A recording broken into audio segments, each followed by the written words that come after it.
ఇక మీడియా విషయానికి వస్తే నిన్న ఏదో మహా న్యూస్ మీద ఏదో దాడి చేసిరని చెప్పి పాపం చాలా చాలా కన్నీరు గారుస్తున్నారు. చంద్రబాబు నాయుడు గారు, వారి మంత్రివర్గ సహచరులు, ఇక్కడ వారి శిష్యులు, వారి శిష్యవర్గం మంత్రివర్గ సహచరులు. కానీ మేము ఒకటి చాలా స్పష్టంగా చెప్పదలుచుకున్నాం, ఇక్కడ కొన్ని మీడియా హౌజులు కావు, మీడియా పేరు అడ్డం పెట్టుకొని స్లాటర్ హౌజులు నడుపుతున్నారు. స్లాటర్ హౌజులు నడుపుతున్నారు. ఇవి మీడియా హౌజులు కావు, స్లాటర్ హౌజులు. కొన్ని 2-3 స్లాటర్ హౌజులు ఉన్నాయి. కేసీఆర్ని ఎట్లా చంపాలి, కేటీఆర్ని ఎట్లా చంపాలి వ్యక్తిత్వాన్ని అని చెప్పి అదే పనిగా దాడులు చేస్తున్నారు. నిజమే, మీ చేతుల్లో ఆయుధాలతో మీరు దాడి చేద్దామని అనుకుంటే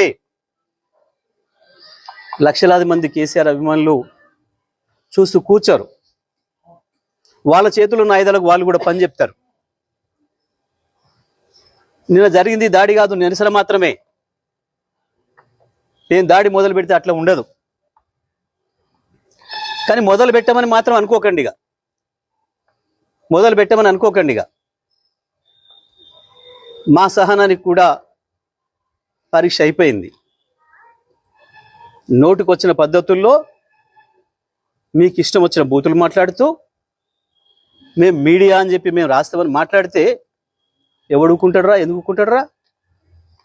ఇప్పటికైనా నేను చెప్తున్నా, మహాన్యూస్ యాజమాన్యం వెంటనే కేసీఆర్కు కేటీఆర్కు క్షమాపణలు చెప్పాలి, చెంపలేసుకోవాలి.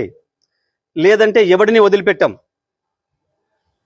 మీడియా ముసుగులో దాచుకుందాం అనుకుంటున్నారేమో, లేదా చంద్రబాబు రేవంత్ రెడ్డి కాపాడతారనుకుంటున్నారేమో. ఎక్కడ ఉన్నా, ఎక్కడ దాచుకున్నా బిన్ లాడెన్ వెతికినట్టు వెతికి పట్టుకొని మీ పని చేస్తాం. ఒక్కడిని కూడా వదిలిపెట్టాం. ఒక పథకం ప్రకారమే ఈ దుర్మార్గానికి పూనుకుంటున్నారు. గత సంవత్సరాల కాలంగా ఓపిక పడతా ఉన్నాం. ఈ వంక పెట్టి ఆ వంక పెట్టి ఓ స్లాటర్ హౌస్లను పెట్టుకొని ఇక్కడ డ్రామాలు ఆడుతున్నారు.